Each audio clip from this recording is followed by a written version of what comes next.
पंजाब के जालंधर जिले का सदर बाजार। रात 4 बजे अचानक वहां स्थित कपड़ों की एक दुकान में आग लग जाती। पुलिस जब जांच करने पहुंची तो उन्हें उस दुकान में एक जली हुई लाश भी मिली। पांव में पायल की मौजूदगी से साफ जाहिर था कि यह किसी महिला की लाश थी। कपड़ों के अवशेषों और पायल से लग रहा था कि महिला किसी संभ्रांत परिवार की थी। अब पुलिस के सामने कई सवाल थे। कौन थी ये महिला? रात के उस वक्त ये दुकान में क्या कर रही थी और क्यों जला दिया गया उसे? ये कोई हत्या थी या हादसा? और ये दुकान किसकी थी? इन सब सवालों का जवाब जानने के लिए हम घटनाक्रम को ले जाते हैं 4 महीने पीछे। इतना खतरा उठा के भी काम करने का क्या मतलब है इस अमरजीत का?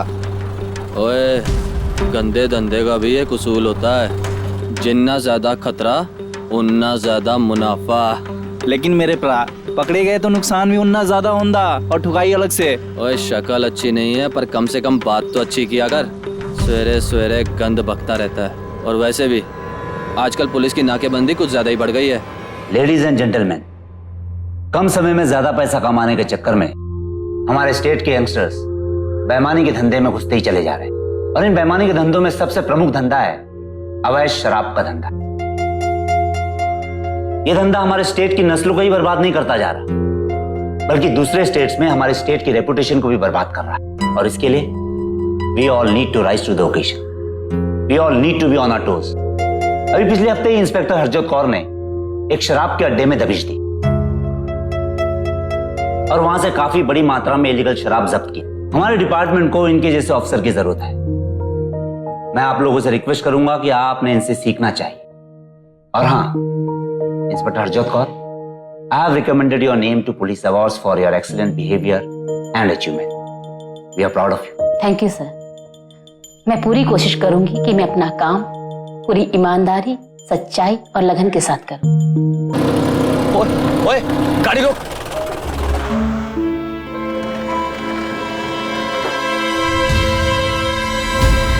मुंह में कीड़े पड़े, मनहूस कहीं का।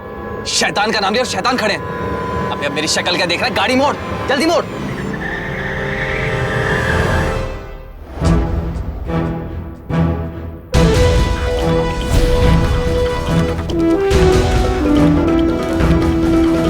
तू अपना मुंह बंद रखना वरना बहुत बुरे फंसेंगे। क्यों बे, कहाँ जा रहा है? कुछ नहीं मैडम, बस ऐसी हवा खाने। जेल की हवा खिलाऊं तुझे? ये कौन है? तेरा नया साथी? आप भी बेवजह शक कर रही हैं मैडम। बस थोड़ा सा घूमने निकले थे। यूं ही थोड़ा घूमने से निकले थे तो गड्डी क्यों घुमाई तुमने? ये खोता है ना मैडम, नाकाबंदी देख के डर जाता है और इसने गड्डी घुमा दी। अम्मा को मत सिखा कि बच्चे कैसे जने जाते हैं। माल दिखा। कुछ नहीं मैडम, सच में। दिखा क्या है? रहने दीजिए ना मैडम, कुछ नहीं है। मुझसे होशियारी करता है, मेरे पास जूठन भिजवाई और खुद सारा माल हड़पना चाहता है। ऐसी कोई बात नहीं है मैडम, वो तो सिर्फ एक पेशगी थी। बस हिसाब होते ही आपका हिस्सा आपके पास पहुंच जाएगा। अरे वाह, जब जान लगी लूटने तो खैरात लगी बटने। बेईमानी का धंधा भी ईमानदारी से होता है सरबजीत। तूने मुझसे बेईमानी की, अब तो तुझे जुर्माना भुगतना पड़ेगा। इस बार माल लेके जा रही, अगर होशियारी की ना तो तुझे लॉकअप में डाल दूंगी, समझे? पुलिस का काम होता है समाज में बढ़ते हुए अपराध को रोकना, कुरीतियों पर लगाम लगाना और संविधान द्वारा बनाए गए कानूनों की रक्षा करना। लेकिन जब रक्षक ही भक्षक बन जाएं, तो कोई क्या करे? जिसे सरकार ने अपराध को रोकने के लिए नियुक्त किया हो, अगर वही अपराध में शरीक हो जाए तो स्थिति भयावह हो जाती है। कहते हैं एक गंदी मछली सारे तालाब में दुर्गंध पैदा करती है। कुछ भ्रष्ट पुलिस अधिकारियों की वजह से पूरे पुलिस डिपार्टमेंट पर उंगलियां उठती हैं और खत्म हो जाता है लोगों का विश्वास। हरजोत जैसे लोग अपराध के लिए दीवार नहीं बनते, बल्कि बन जाते हैं गुनाह के ठेकेदार। और सरबजीत जैसे लोगों को बढ़ावा देने में ऐसे भ्रष्ट कर्मचारियों का बहुत बड़ा हाथ होता है। इन पुलिस वालों से तो जल्लाद अच्छे, पूरे महीने भर की कमाई ले गए। पुलिस वालों पे अपनी भड़ास क्यों निकालते हो? तुम कौन से दूध को धुले हो? मैं पूछती हुई सब करते ही क्यों हो? दो ईमानदारी की रोटी नहीं कमा सकते? तेरे पियो ने दहेज में 100 बीघे खेत दे दिए थे मेरे को। देखो जी, मेरे बाबूजी को बीच में ना लाओ। तो तू भी मेरे धंधे के बीच में ना पड़। जा, जाकर रोटी बना। दोनों औरतों ने जीना हराम कर रखा है। गांव में फसल की कटाई हो गई? जी बाबूजी, पर कुछ मिला नहीं। फसल सड़ गई थी, इस बार बीज में ही खोट था। यही तो मैं भी कह रहा हूँ बेटा कि अगर बीज खराब हो ना तो फसल तो खराब हो ही जाएगी ना। मतलब बेटा ये जो तू धंधा कर रहा है ना शराब के काले धंधे, उसमें कालिक लग ही जाएगी बेटा। ना तेरे लिए अच्छा है और ना तेरे परिवार के लिए। परिवार के लिए तो ये सब कुछ कर रहा हूँ ना बाबूजी। और ये काला धंधा कालिक ये सब तो गुजरे जमाने की बातें हैं। सीधे रास्ते तो आदमी 2 वक्त की रोटी तक नहीं खा सकता। नहीं बेटा, इन धंधों में कभी बरकत हो ही नहीं सकती। तू जितना भी कमाएगा ना वो तुझे कम पड़ेगा। हाँ, अरे दिल में हमेशा चोर बना रहेगा, नींद नहीं आएगी तुझे, सुकून नहीं मिलेगा बेटा। चोर वही है बाबूजी जो पकड़ा जाए। और वैसे भी आजकल इस फसल के धंधे में कमाई से ज्यादा तो खर्चे हो जाते हैं और मेरा इस काम में मन नहीं लगता है बाबूजी। देख पुत्र, तुझे खेती नहीं करनी है ना तो ना कर। हाँ? कोई दूसरा धंधा खोल देंगे तेरे लिए। नेक धंधे की कोई कमी है क्या बेटा? बस करो ना बाबूजी, नेकी का काम करे कौन सी लंका जीत ली आपने? मैनू मेरे तरीके से काम करने दो। शराब के धंधे में 400% की कमाई है और मुझे यही काम करना है। और बाबूजी ये सुबह सुबह मेरा दिमाग ना खराब किया करो, मुझे जरूरी डील के लिए जाना है।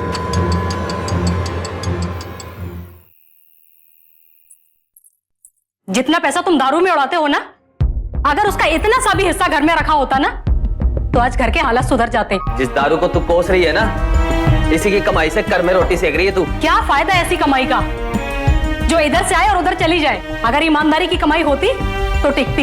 यहाँ बाबूजी घर में बीमार पड़े हैं, उनकी दवाइयों की चिंता नहीं है। ओए रहने दे, मैं सबनू देख लांगा, बाबूजी नु भी और तेनू भी।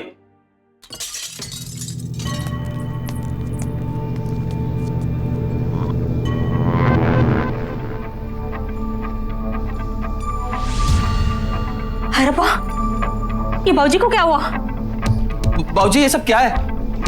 तुसी शराब पी के आए हो? पुत्र, बाबूजी, बाबूजी, मैंने शराब पी। अरे जब बेटा काले धंधे करता है तो एक बाप का फर्ज बनता है कि वो उसका साथ दे। मैंने वाहे हुए गुरु से दुआ की थी कि मुझे ऐसा बेटा देना जो मेरे नेक काम को आगे बढ़ाएगा। बेटा तूने मेरे बुढ़ापे में मेरे चेहरे पर काले धंधे से काली पोते। बेटा तुझे शराब पीने में बहुत खुशी मिलती है ना, इसलिए मैंने भी शराब पी। नहीं बाबूजी, बाबूजी, बाबूजी मुझे माफ कर दो। आज के बाद कभी शराब नहीं पियोगे बाबूजी। बाबूजी मुझे वादा करो। बेटा मैं बाबूजी, वादा करता हूं बेटा। बाबूजी। अपने पिता को नशे में देख सरबजीत का काले धंधे का नशा उतर गया। टूटे हुए जसपाल के आंसुओं ने सरबजीत को अंदर तक झकझोर कर रख दिया था। वो पछतावे की आग में जल रहा था। दलजीत से हुए बार बार के झगड़े वो नहीं कर पाए जो पिता की दी हुई एक सीख ने कर दिखाया। सरबजीत ने मन बना लिया कि अब वो सारे काले धंधे छोड़कर नेकी के रास्ते पर चलेगा। इस काम में जसपाल जी ने भी उसकी मदद की। उन्होंने कर्ज लेकर सरबजीत को एक साड़ियों की दुकान खुलवा दी। जसपाल जी को लग रहा था कि अब गाड़ी पटरी पर लौट आई, लेकिन सरबजीत की किस्मत को शायद कुछ और ही मंजूर था।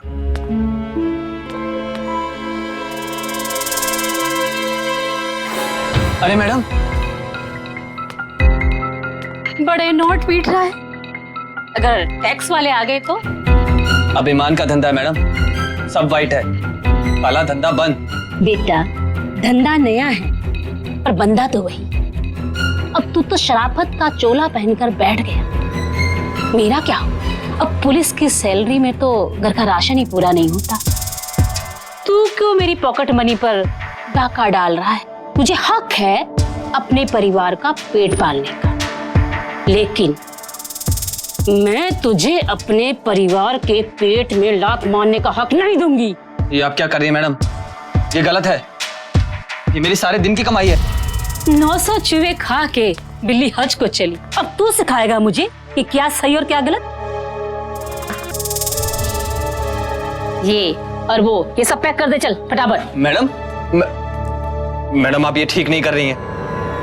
बाबूजी ने बहुत भारी लोन लिया इस दुकान के लिए, हम सब बर्बाद हो जाएंगे। इसीलिए तो कहती हूँ कि मेरे साथ मिलके धंधा कर, आबाद रहेगा। मैं शराब का धंधा नहीं करूंगा। शराब का धंधा तो पुराना हो गया, मैं तो तुझसे ड्रग्स के धंधे की बात कर रही हूँ। हाँ, इसमें थोड़ा रिस्क है पर मुनाफा जबरदस्त, समझे? नहीं मैडम, मैं अब एक शरीफ आदमी बन गया हूँ। तो एक बात कान खोलकर सुन ले, तू काला धंधा छोड़कर व्हाइट कॉलर पहनकर नहीं बैठ सकता। मेरी बात सुन, मेरे साथ मिलकर धंधा कर। सबसे पहले मुझे अपने बाबूजी का लोन चुकाना है, वो भी इसी दुकान से। तेरे बाप का तो पता नहीं, पर तूने अपनी इस अम्मा को जरूर नाराज कर दिया। तेरी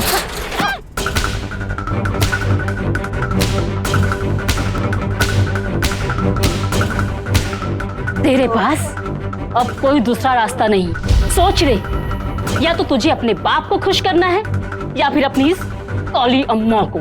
एक बात हमेशा याद रखना, काला धंधा वन वे ट्रैफिक की तरह होता है। यहाँ बंदा आता तो अपनी मर्जी से, लेकिन अपनी मर्जी से जा नहीं सकता, समझे?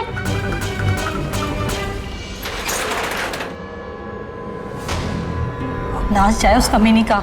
कोई बंदा अपनी मर्जी से सही काम करना चाहे वो भी नहीं कर सकता। अब तो देख लिया, नेक काम करने का नतीजा। उन पे गई तसल्ली या और कुछ बाकी है? वो अब मुझे नहीं छोड़ने वाली। पुत्र,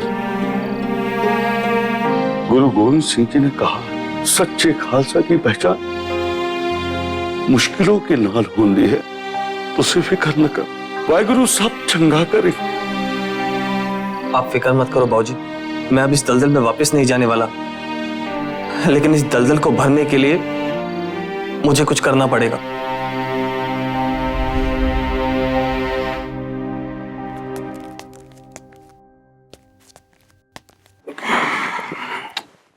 कसम खाना तो आपके लिए कपड़े पहनने के बराबर है।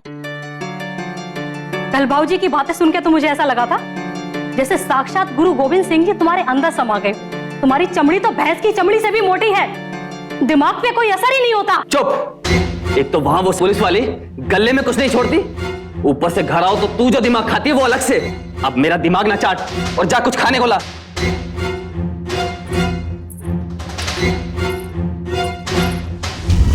ये क्या है? पनीर, चिकन? कुछ नहीं, मुझे बना के खा लो, जैसे घर में तुमने पैसों का पेड़ लगा रखा हो। बस ज्यादा बकवास मत कर। जब वो शराब का धंधा करता था तब झिक-झिक, जब ये धंधा छोड़ दिया तब झिक-झिक। इससे तो अच्छा वो काला धंधा ही था, ढंग का खाने को तो मिलता था, पैसे तो आते थे। इस नेकी के चक्कर में तो लगता भूखा मरना पड़ेगा। अगर काले धंधे के बारे में दोबारा सोचा भी ना तो मेरी लाश से गुजरना पड़ेगा। अगर इसके बाद तुम एक बार भी बोली ना तो सचमुच में तुम्हारी लाश पे से गुजर जाऊंगा। निकल जा यहां से, दूर हो जा मेरी नजर से।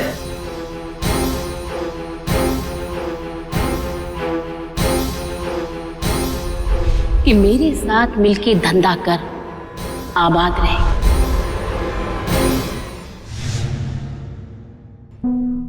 सत श्री अकाल मैडम जी, मैंने फैसला कर लिया है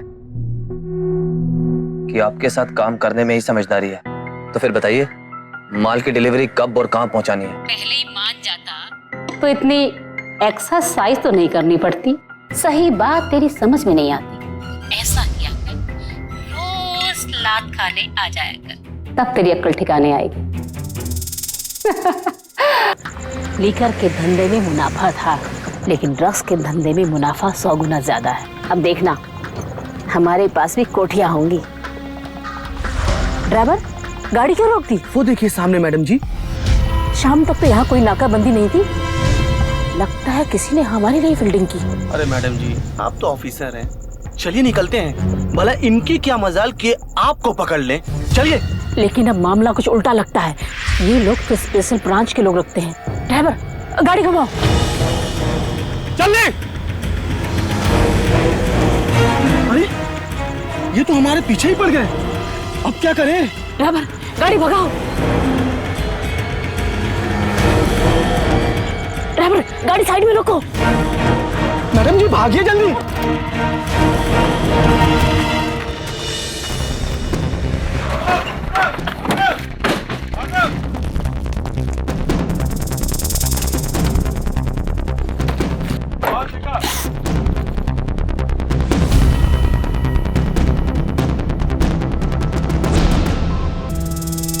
कौन था जिसने फील्डिंग लगवाई?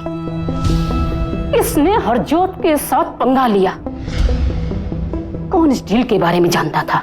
एक मैं, एक पार्टी जिसका मैं माल लेकर जा रही थी, और तीसरा सरबजीत। जब मैंने ये काम नहीं किया और पार्टी खुद क्यों अपना कंसाइनमेंट पकड़वाएगी? सरबजीत, ये काम केवल उसी का हो सकता है। हरजोत ने कभी सपने में भी नहीं सोचा था कि उस जैसी शातिर खिलाड़ी के साथ भी कोई ऐसा खेल खेल सकता है। वो गुस्से में झुलस रही थी। उसे यकीन ही नहीं हो रहा था कि सरबजीत ने उसके खिलाफ जाने की हिम्मत कैसे की। उधर सरबजीत ये सोचकर निश्चिंत था कि हरजोत पकड़ी जाएगी, और वो ये नहीं जानता था कि पुलिस की नाकेबंदी से बच निकली हरजोत अब उल्टा वार करने की तैयारी में थी। मुझे नहीं रहना तुम्हारे साथ। आए दिन नए स्यापे। 50 बार समझा चुकी हूँ, आराम नाल रोटी खा लो। पर तुम्हें को समझ ही नहीं आती है। यार तो खुशी का मौका है, आखिरी बार पी लेने दे। आज मैंने उस चुड़ैल का दिमाग ठिकाने लगा दिया। बस यही कमी बाकी रह गई थी, पुलिस वाली से दुश्मनी मोल ले ली। अरे पता नहीं मेरे बाबूजी ने क्या देखा था तुम्हारे अंदर।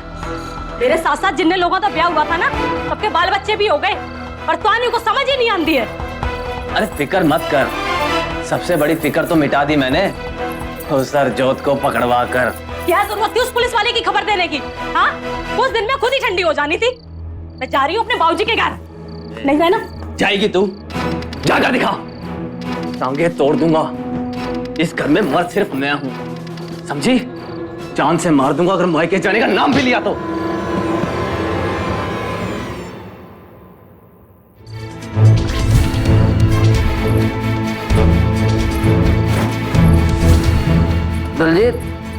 दलजीत रुक जा, रुक दलजीत।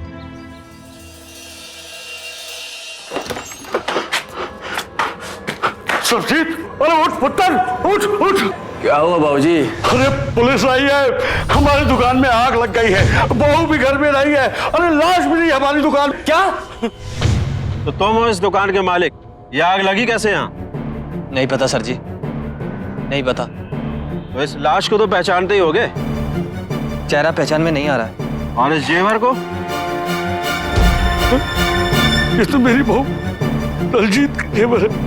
अरे ब्याह के समय मैंने उसे दिया था। कैसे लगी आग? फिलहाल ये तो पोस्टमार्टम की रिपोर्ट के आने के बाद ही पता चलेगा। खैर आप लोग हमारे साथ चलिए, कुछ फॉर्मेलिटी पूरी करनी है। बाबूजी क्या दुश्मनी थी मेरी बेटी किसी के साथ? क्या हुआ उसे?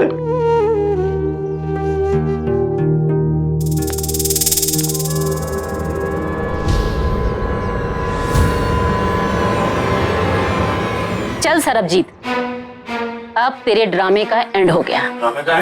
मैडम आप?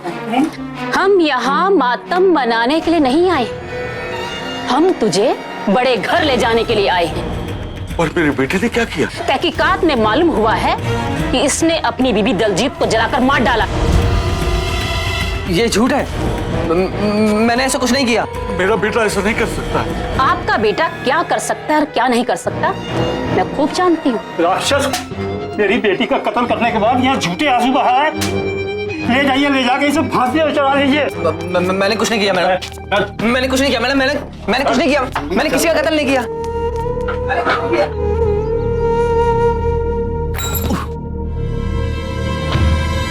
तेरी हिम्मत की दाद देनी पड़ेगी। पानी में रहकर मगरमच्छ से बैर लिया है तूने। कहते हैं ना, पुलिस वाले की ना दोस्ती अच्छी और ना ही दुश्मनी अच्छी। पर तू तो दोनों ही कर बैठा। दोस्ती करके पीछे से दुश्मनी निभाई है तूने। अब देख मैं तेरा क्या करती हूँ। मैंने कुछ नहीं किया, मैं सब जानता हूँ। मुझसे बदला लेने के लिए तूने ये जाल बिछाया है, मेरी बीवी को जलाकर मार डाला, तो इल्जाम मुझ पे लगा दिया। ओ ले ले ले ले ले, अच्छा बहुत आता है तुझे, और साथ में नशे का भी शौक है तुझे। इसीलिए गुस्से और नशे में आकर तूने अपनी बीबी को मार डाला। बाकी की बची कुची कसर मैं पूरी कर लूंगी। हवाई जहाज बनाओ इसका, 3rd डिग्री दो इससे वो उगलवाओ जो हम चाहते हैं। और जब ये तोते की तरह रट्टा लगाना शुरू कर दे तो मुझे बुला लेना। जब सरबजीत गुनाह के रास्ते पर चल रहा था तो कोई उसे पकड़ने वाला नहीं था। और आज जब वो एक अच्छे नागरिक का जीवन बिताना चाहता था तो उसे जेल की सलाखों के पीछे डाल दिया गया, अपनी ही पत्नी की हत्या के जुर्म। उधर सरबजीत के पिता जसपाल का बुरा हाल था। उन्हें समझ ही नहीं आ रहा था कि ये सब हो क्या रहा। आखिर मेरे बेटे को आपने जेल में क्यों डाल रखा है? चलो यहाँ से, पुलिस वालों को अपना काम करने दो, नहीं तो तुम्हें भी तुम्हारे बेटे के साथ अंदर कर दूंगी। मैं जानता हूँ मेरे बेटे ने आपके काले धंधे में साथ नहीं दिया, इसलिए मेरे बेटे को जेल में डाल दिया। तुम्हारा बेटा काले धंधे के लिए जेल में नहीं गया है, बल्कि इसलिए गया है कि उसने अपनी बीबी दलजीत कौर को जलाकर मार डाला है। और ये बात पोस्टमार्टम में क्लियर हुई है कि वो तुम्हारी बहू थी। बाकी की गवाहियां अदालत में सुन लेना। निकलो।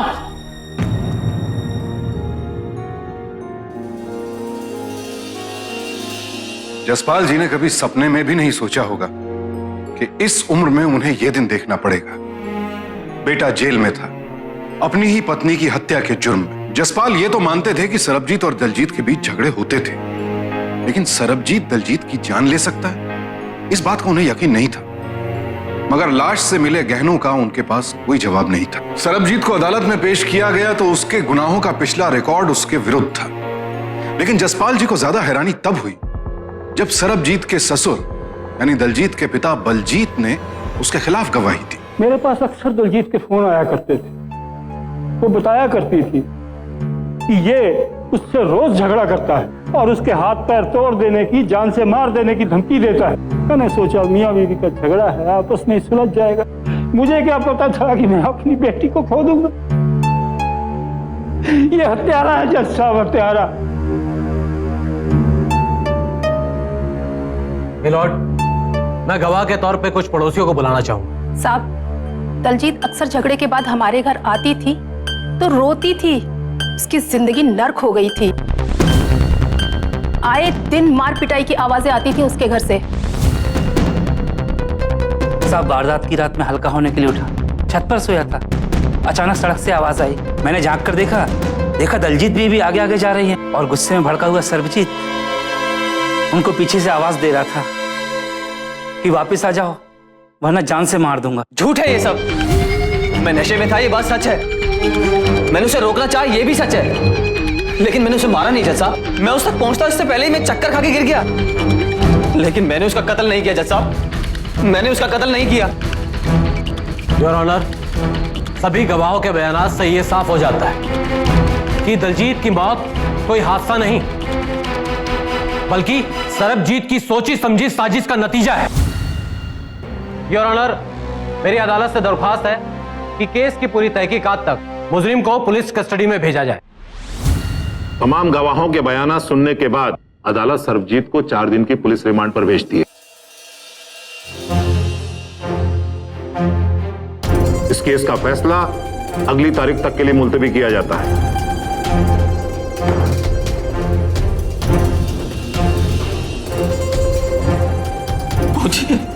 मैंने सच्ची दस की हुआ तूने दलजीत को? बाबूजी मैंने वाहिगुरु दिसो, मैंने कुछ नहीं किया। मैंने तो आपको पहले ही बोला था बाबूजी कि दुनिया बड़ी टेढ़ी है, मैं सीधे बन के रहने का कोई फायदा नहीं। और अब नतीजा आपके सामने है। अपनी पत्नी के कत्ल के इल्जाम में सलाखों के पीछे हो। फिर ये दलजीत के साथ ये हादसा कैसे हुआ? वो तो अपने मायके गई थी ना, वहां भी नहीं पहुंचा। दलजीत के पिता ने अदालत में तुम्हारे खिलाफ गवाही दी, उसका भी क्या कसूर? किसी भी बाप के सामने अगर उसकी बेटी का कत्ल हो जाए तो उसकी भी यही हालत हो जाती है। बाबूजी मुझे इस आग के पीछे कोई साजिश लगती है, और होना हो ये सब उस इंस्पेक्टर हरजोत का किया धरा। बाबूजी उसी ने दलजीत को मारकर मुझे इस इल्जाम में फंसा दिया।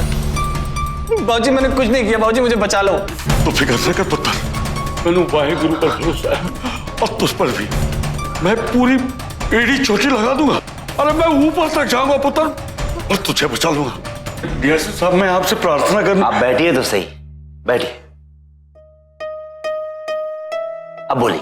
आपकी इंस्पेक्टर हरजोत मेरे बेटे को झूठे केस में फंसा रही है। जिस समय मेरी दुकान में आग लगी ना, मेरा बेटा सरबजीत मेरे साथ ही था और मेरी बहू अपने मायके गई हुई थी। इस केस से मेरे बेटे का कोई लेना देना नहीं। आप जिस ऑफिसर पर इल्जाम लगा रहे हैं ना, वो हमारे डिपार्टमेंट की सबसे काबिल अफसर है। फिर भी आपकी तसल्ली के लिए मैं सरबजीत के फाइल को एक बार चेक करवा लेता हूं।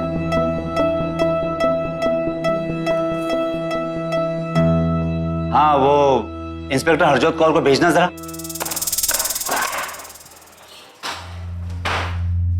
सर,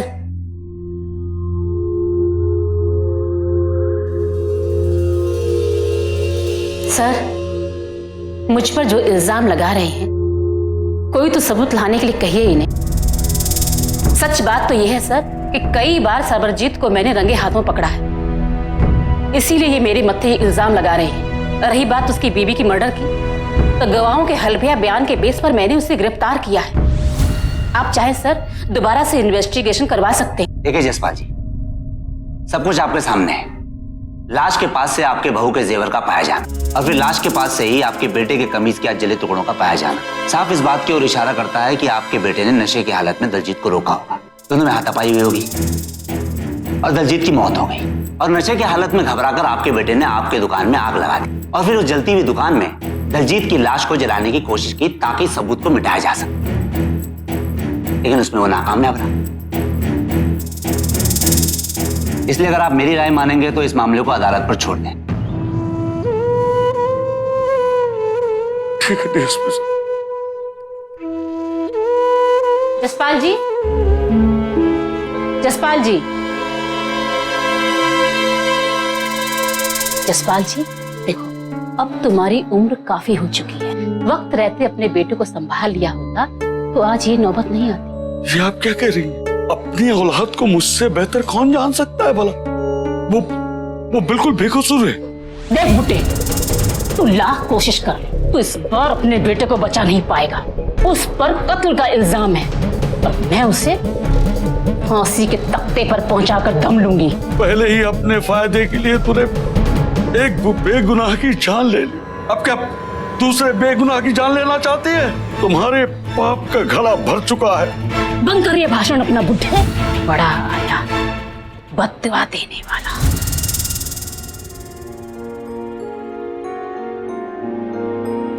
हरजोत की बातों से जसपाल को पूरा यकीन हो गया था कि उनका बेटा जो कुछ कह रहा था बिल्कुल सही था।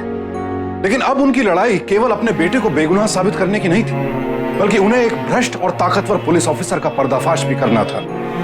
क्या करें, कुछ समझ नहीं आ रहा था। जसपाल इसी उधेड़बुन में थे कि उनकी मुलाकात अपने पड़ोसी परमवीर से हुई। अभी 4 दिन पहले ही सवेरे तुम्हारी बहू मेरे साथ ही बस में चढ़ी थी और आज लौटा हूं तो खबर मिली तुम्हारे बेटे ने उसे मार डाला। होने को कोई नहीं टाल सकता, कोई नहीं टाल सकता। कौन सी बस में चढ़ी थी वो आपके साथ? मोगा वाली बस में वो मेरे साथ थी और वो सुंदरपुर उतर गई थी। किसे पता था कि अब दोबारा देखना नसीब नहीं होगा। अच्छा मैं चलता हूं। रब्बा खैर, रब्बा खैर। सुंदरपुर मतलब दलजीत सुंदरपुर अपने मायके गई थी।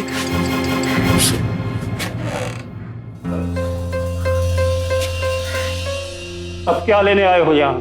संधि जी, मैंने सुना कि दलजीत बिटिया यहाँ सुंदरपुर आई थी। वाह, क्या बात है। बेटे ने मेरी बेटी को मार डाला और बाप आ गया उसकी पैरवी करने के लिए। मेरी बेटी को मार के भी तुम लोगों का दिल नहीं भरा? जो झूठे गवाह खरीद रहे हो तो अपने नालायक बेटे को बचाने के लिए। कितनी मासूम थी मेरी बच्ची। दलजीत की तस्वीर पर माला नहीं, जबकि उसके दादा दादी की तस्वीर पर माला पड़ी हुई है। और ये क्या, दलजीत का बैग यहाँ का कर रहा है? दलजीत, ये बैग? अरे घर लौट रहा था तो रास्ते में फेरी वाला बेच रहा था। सस्ता है और मजबूत भी है, इसलिए खरीद लिया। अब खड़े खड़े सोच क्या रहे हो तुम? है? निकल जाओ इस घर से अभी के अभी। अरे निकला ना तो। और सुन लो दोबारा एक बात ध्यान से, दोबारा यहाँ आने की हिम्मत मत करना। दफा हो जाए यहाँ से। वाहिगुरु, ये कैसी साजिश है? दलजीत अगर जिंदा है तो यहाँ जरूर किसी ने देखा होगा उसे। आसपास के लोगों से पूछूंगा, मेरी बहू जरूर मिल जाएगी और मेरा बेटा बच जाएगा।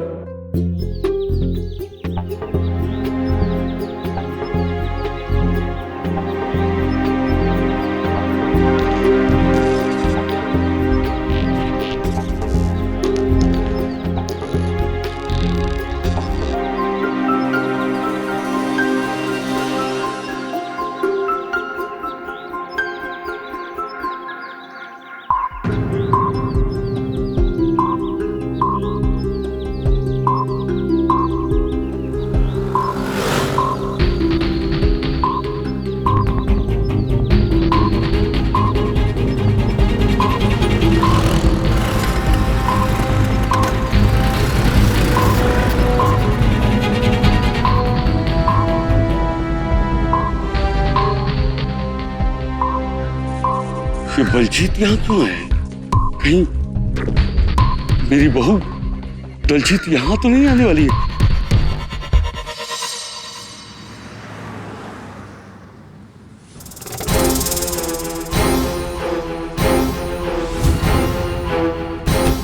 इंस्पेक्टर हरजोत, बलजीत। आज जसपाल आया था मेरे घर में मुझसे मिलने के लिए। लगता है बुढ़ा बुढ़ापे में जासूस बनने की कोशिश कर रहा है। कि मुझे उसके कुछ रंग अच्छे नहीं लग रहे। अगर उसे कुछ पता लग गया तो? पता लग गया तो कुछ नहीं कर पाएगा। डीएसपी साहब से लताड़ खा चुका है वो, अपने आप चिप हो जाएगा।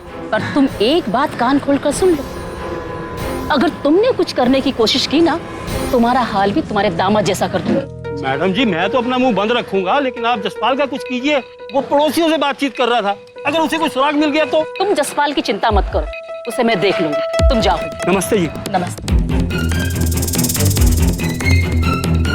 मेरे बेटे के खिलाफ कोई साजिश रच रहे हैं।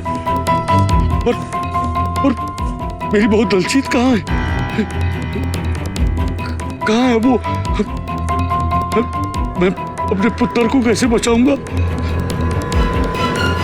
कुछ न कुछ तो करना पड़ेगा।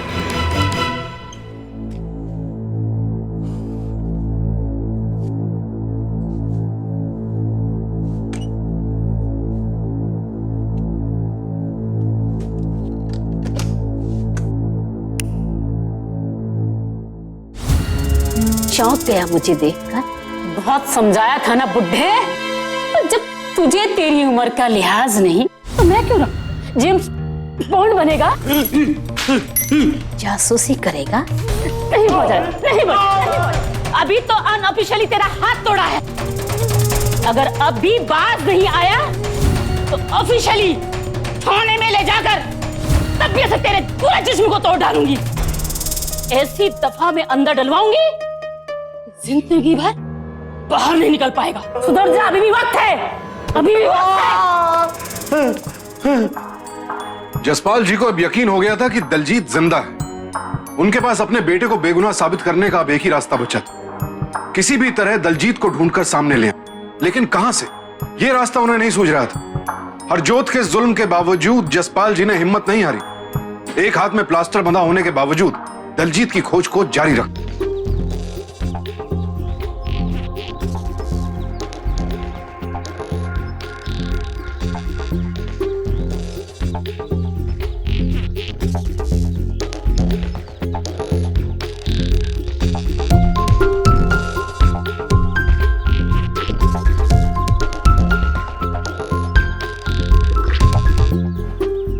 भाई साहब, भाई साहब, ये इस औरत को आपने कहीं देखा है? इसे मैंने कहीं देखा है। कहाँ देखा है भाई साहब? 5 दिन पहले। 5 दिन पहले? हाँ। कहाँ पर? किसी के साथ, शायद बाप या चाचा रहा होगा। अच्छा अच्छा। और खड़गपुर उतरी थी। खड़गपुर उतरी थी? वो कुछ कह रही थी? हाँ, बेचारी रो रो कर कह रही थी, भरोसा नहीं था कि मेरा पति भी ऐसा कर सकता है अपने साथ वाले से। और साथ वाला बंदा भी कह रहा था, तेनू कुछ नहीं होगा, सब संभाल देंगे। मेरा बेटा अच्छा है। आप फिर से आ गए? आपको कितनी बार समझाया, लेकिन आप बार बार वापस चले आते हो। अरे हम जानते हैं एक बाप के लिए उसका बेटा हमेशा निर्दोष होता है, लेकिन सच्चाई का पता सिर्फ गवाहों और सबूतों से चलता है। और सच्चाई यही है कि आपके बेटे ने उसकी पत्नी का कत्ल किया है। यही तो बताने आया हूँ डीएसपी साहब कि मेरी बहू दलजीत जिंदा है। क्या? हाँ साहब, मेरी दुकान में 15 दिन पहले आग लगी थी ना, पर मेरी बहू दलजीत को किसी ने हफ्ते भर पहले देखा है खड़गपुर जाते हुए। देखिए जसपाल जी, अगर ये मजाक है तो ये मजाक आपको बहुत भारी पड़ सकता है। साहब, जिसकी इकलौती बेटे की जान पर बनी हो, वो बूढ़ा किसी से क्या मजाक करेगा। मैं सच कह रहा हूं साहब, एकदम सच कह रहा हूं। इस साजिश में दलजीत के पिता और हरजीत को दोनों शामिल हैं। मैंने आसपास के पड़ोसियों से भी पूछा, मुझे पता लगा, मैंने उनके घर पे जाके देखा, मेरी बहू की तस्वीर पर हाथ नहीं था। वो बैग जो मैंने खरीद कर दी थी वो उसके घर पे मेरे को दिखा। इसका मतलब है कि मेरी बहू अपने मायके आई थी। जब हरजोत को पता लगा तो उसने मार के तोड़ दिया। मैं सच कह रहा हूं। ठीक है, मैं दोबारा से इन्वेस्टिगेट करता हूँ। पर साहब, बहुत छुप के कीजिएगा साहब, नहीं तो मेरी बहू दलजीत की जान को खतरा है साहब। और वो इंस्पेक्टर हरजोत को बिल्कुल पता ना लगे साहब, नहीं तो वो सब कुछ गड़बड़ कर देंगे साहब। ये बिल्कुल झूठ है साहब। भला मैं अपनी खुद की बेटी को मरा हुआ क्यों साबित करूंगा? दलजीत सचमुच में मर चुकी है साहब। अच्छा, तो फिर पिछले हफ्ते आप खड़गपुर किसके साथ गए थे? तुम्हारे लिए बेहतर यही होगा कि तुम सब कुछ सच सच बता दो, नहीं तो पुलिस के पास और भी तरीके हैं सच निकलवाने के। बोलो, दलजीत जिंदा है या नहीं? बोलो। गलती हो गई साहब, कुछ तो हरजोत जी के डर से और कुछ पैसों के लालच में फंस गया था साहब। दलजीत जिंदा है साहब। कहाँ है वो? खड़गपुर में अपने मामले के घर में जी। वो भी शामिल है क्या इसमें? जी नहीं, वो शामिल नहीं है जी। उसके बाद तो हम दलजीत को ये कह के छोड़ के आए थे कि सरबजीत दूसरी शादी के चक्कर में उसे मार देना चाहता है। और आपने ये सब किया क्यों? अपनी बेटी की खुशी की खातिर किया साहब। वो अपने पति से बहुत परेशान थी, मुझसे अक्सर आगे कहा करती थी साहब, मुझसे उसका दुख बर्दाश्त नहीं हुआ।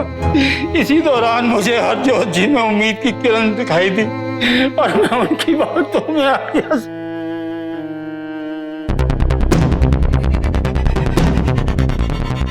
Hello, inspector Harjot Kaur is suspended now. उससे फौरन उसका चार्ज वापस लो, उसके वेपन्स को कॉन्फिस्केट करो और आर्मरी में जमा करवा दो। अरे गाड़ी तैयार रखो, हमें भी निकलना है खड़गपुर के लिए, फौरन।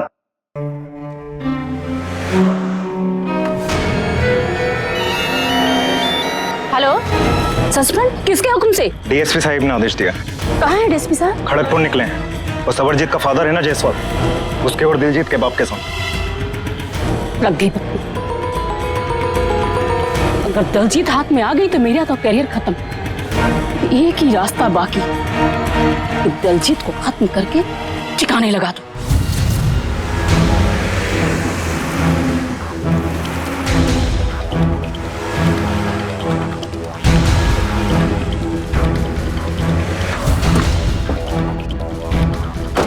दलजीत, दलजीत, जल्दी चलो मेरे साथ, थाने चलना है। पर हुआ क्या मैडम जी? मेरे साथ थाने चलो, तुम्हारे पति ने तुम्हारे बाप के खिलाफ रिपोर्ट लिखाई है। पर मैडम जी कुछ तो बताइए, हुआ क्या? तुम जल्दी चलो, मैं तुम्हें रास्ते में सब बताती हूँ। आओ चलो।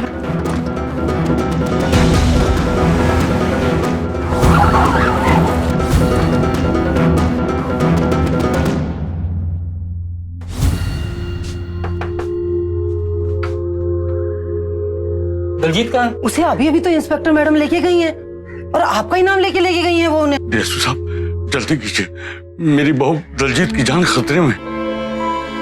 यानी ये हरजोत अपने खिलाफ सारे सबूत को मिटाना चाहती है। चलो जल्दी।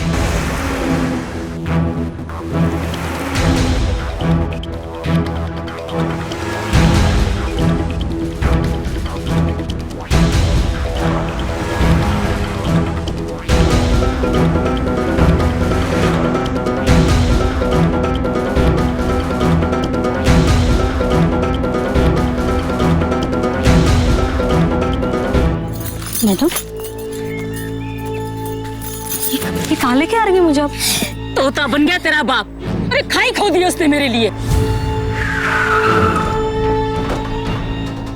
और मेरे पास भी एक रास्ता है, मैं तुझे खत्म कर दूंगी। ना रहेगा बांस और ना बजेगी बांसुरी। हिलना नहीं अर्जुन। शर्म आती है मुझे कि तुम जैसे अपराधी भी पुलिस की वर्दी पहने हुए हैं। गिरफ्तार कर लो इसे। बाबूजी, बाबूजी,